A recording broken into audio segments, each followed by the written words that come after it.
Alterei as regras para receber doações, agora as pessoas estão nos evitando. Se você é novo no canal e gosta de histórias, já inscreva-se, deixe seu like e ative as notificações. Meu nome é Carlos, tenho 63 anos, e há quase 3 décadas iniciei uma associação que nasceu pequena, quase improvisada, como uma ação social de bairro, mas a verdade é que tudo isso começou muito antes, lá na minha infância pobre. Eu cresci em uma casa apertada, com meus pais fazendo milagre para colocar comida na mesa. Lembro de dividir o colchão com meus irmãos, de sentir o frio entrando por frestas da parede, de ver minha mãe remendando roupa velha porque não havia dinheiro para comprar outra. Não tínhamos móveis de verdade, apenas peças antigas que ganhávamos de vizinhos ou parentes distantes, e talvez por isso eu sempre tenha tido esse carinho tão grande pelo que muitos chamam de sucata. Com o tempo, essa vivência virou força, a associação que criei se tornou o sustento direto de mais de 300 pessoas. Hoje somos praticamente uma comunidade inteira funcionando em torno de algo que começou com 2 mãos, uma vontade danada de mudar de vida e um caminhão emprestado. Sempre operamos de maneira simples. Recebíamos móveis e eletrodomésticos usados, fazíamos a revisão, consertávamos, limpávamos, deixávamos o mais próximo possível de novo. Depois vendíamos a preços baixos ou doávamos para quem não tinha condição de pagar. Com o tempo, compramos o nosso primeiro caminhão, depois o segundo, adquirimos um depósito na cidade vizinha que virou uma oficina enorme. Lá, jovens aprendem a montar, desmontar e recuperar móveis, aprendem a lidar com ferramentas, com responsabilidade, com pontualidade.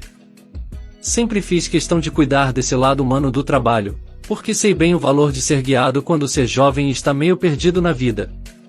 Só que a cidade mudou. O público mudou. A ideia de doação mudou.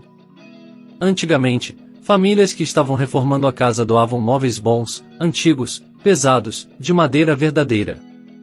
Era quase um ritual silencioso da cidade, as pessoas renovavam os ambientes, abriam espaço para o novo e, em vez de simplesmente descartar o que já tinham, confiavam em nós para dar um novo destino.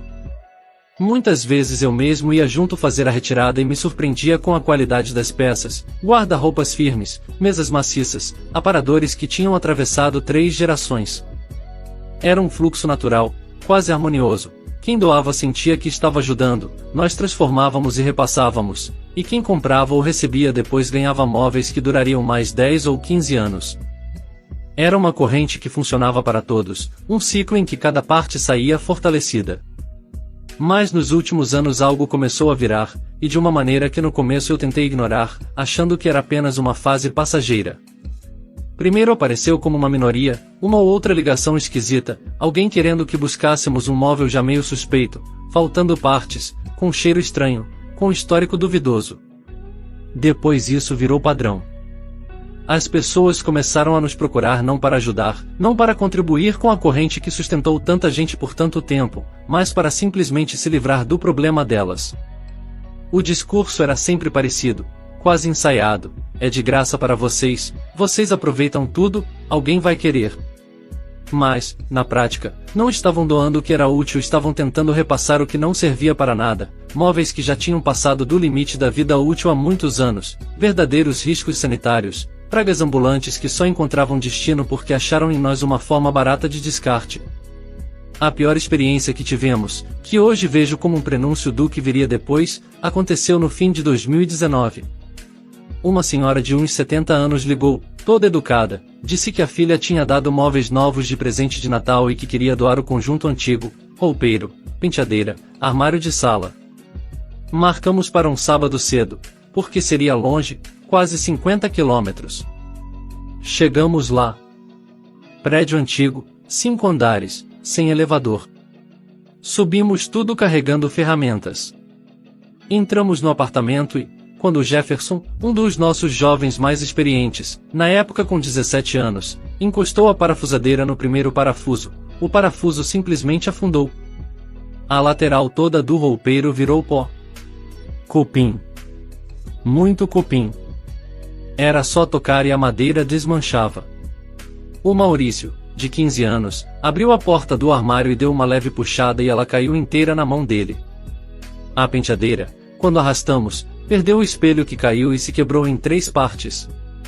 Arrastamos pedaços que viravam poeira, descemos escadas deixando um rastro de pó marrom pelo prédio inteiro. No fim ainda tivemos que pegar vassoura, varrer tudo, degrau por degrau, corredor por corredor. Perdemos quase 2 horas para voltar com algo que não servia para nada. E isso virou comum. Quase semanal. E, para piorar, alguns começaram a disfarçar móveis infestados, rasgados, quebrados, insistindo que alguém poderia aproveitar. E então veio o golpe final. No último mês, recebemos 85 doações com cupim. Sim, 85. E não foi apenas isso. Entre essas doações, havia também uma cadeira que, à primeira vista, parecia só um pouco velha, até que o Paulo, um dos rapazes mais experientes da oficina, virou assento para ver o estado da madeira.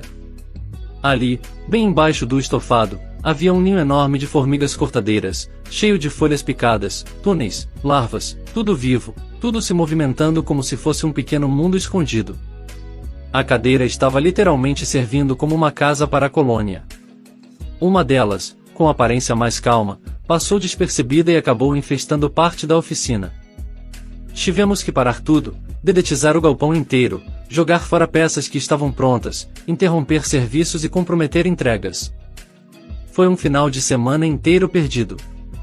Custo altíssimo. E o prejuízo emocional foi maior ainda. Antigamente aceitávamos livros, geralmente o destino deles eram bibliotecas públicas ou bibliotecas de escolas, mas há certo tempo começamos a receber reclamações. De uns 5 anos para cá, muita gente tenta primeiro colocar esses livros para vender na internet, mesmo quando estão em péssimo estado.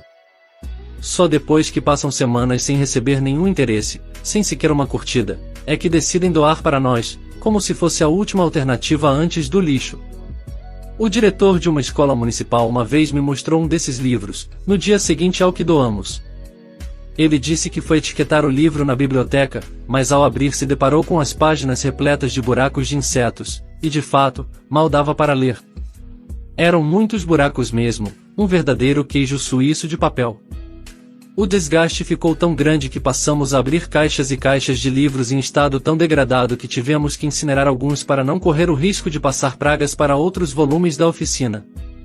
A situação chegou a um ponto em que as próprias escolas e bibliotecas passaram a recusar o que tentávamos repassar, porque já sabiam da alta chance de estarem infestados ou inutilizáveis.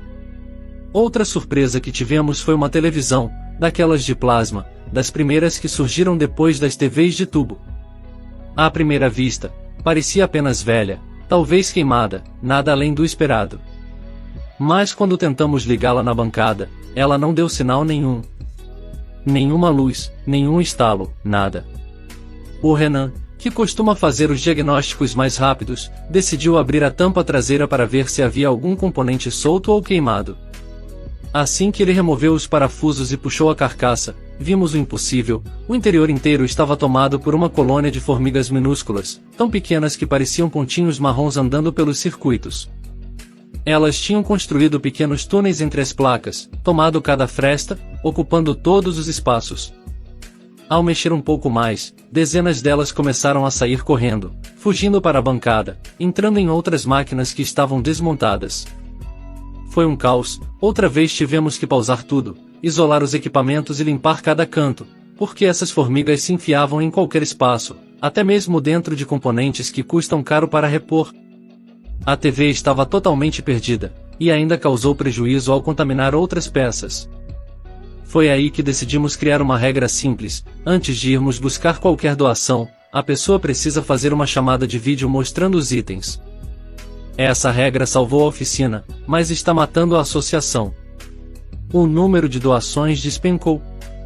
Teve gente reclamando que não tínhamos o direito de exigir nada, gente que dizia que estávamos esnobando doações, gente que simplesmente desligava quando ouvia a palavra vídeo. Teve até um jornal local fazendo matéria maldosa, dizendo que lucramos demais em cima de doações, como se manter caminhões, oficina, funcionários, treinamento e toda a operação não custasse nada. A matéria ainda vinha recheada de comentários duvidosos, incluindo um depoimento da própria avó do escritor, uma senhora que dizia doar móveis há décadas e afirmava ser um absurdo exigir qualquer comprovação ou chamada de vídeo para itens doados, como se doar fosse sinônimo de obrigar a associação a buscar qualquer coisa, independente do estado em que estivesse. Ela chegou a dizer que no tempo dela ninguém pedia nada, ignorando completamente que, naquele mesmo tempo, os móveis eram bons, duráveis e feitos para durar a vida inteira, não essas peças carcomidas que hoje muitos tentam empurrar para nós apenas para evitar pagar a taxa de descarte da prefeitura. E agora estamos aqui. Hoje faz um mês dessa mudança. Recebemos menos doações, na verdade, caiu pela metade, mas pelo menos móveis íntegros. Ainda assim, essa redução drástica tem me tirado o sono. Ao mesmo tempo, temo que, se continuarmos assim, a nossa reputação sofra demais. E se voltarmos atrás, corremos o risco de perder a oficina mais uma vez para cupins ou para doações que só servem para descarte barato. As 300 famílias que dependem do nosso trabalho estão olhando para mim. As pessoas que só têm acesso a móveis baratos por causa da nossa loja também. E eu estou cansado. Cansado como nunca estive nesses 30 anos. Não sei se mantenho as regras. Não sei se ajusto. Não sei se cedo. Não sei se enfrento. O que eu faço? Deixe nos comentários. Comentário do curador. Depois de ler tudo o que aconteceu, fica muito claro que o OP tomou a decisão certa ao exigir a chamada de vídeo. Não é uma questão de arrogância, de esnobar doações ou de complicar a vida de quem quer ajudar. É simplesmente uma medida de proteção da oficina, dos jovens que trabalham ali, das famílias que dependem da renda, e até da própria comunidade que compra móveis de qualidade a preços acessíveis. A verdade é que a cultura da doação mudou, e mudou para pior.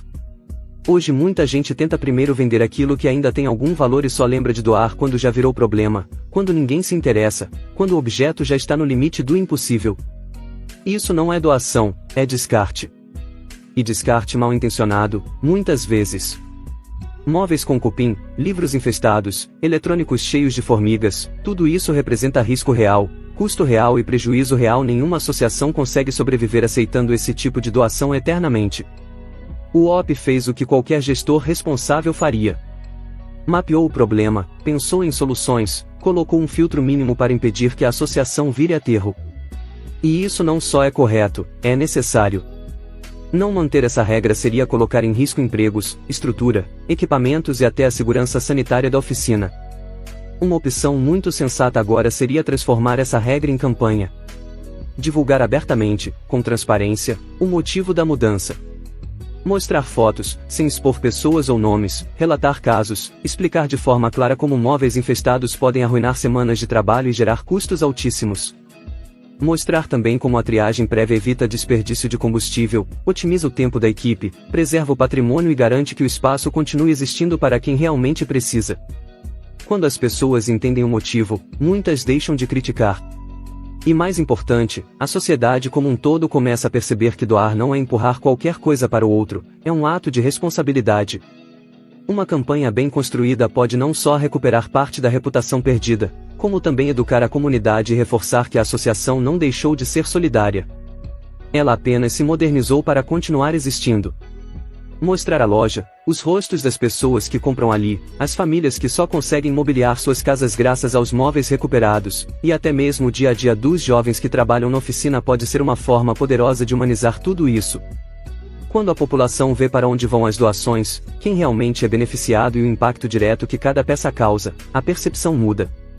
As regras deixam de parecer barreiras e passam a ser entendidas como garantias de que a ajuda chega inteira, útil e digna a quem realmente precisa. No fim das contas, o OP não está errado. Ele só está um passo à frente, vendo o que muitos insistem em ignorar. Obrigado por assistir até aqui. Para mais histórias como esta, curta este vídeo, inscreva-se no meu canal e compartilhe nas redes sociais.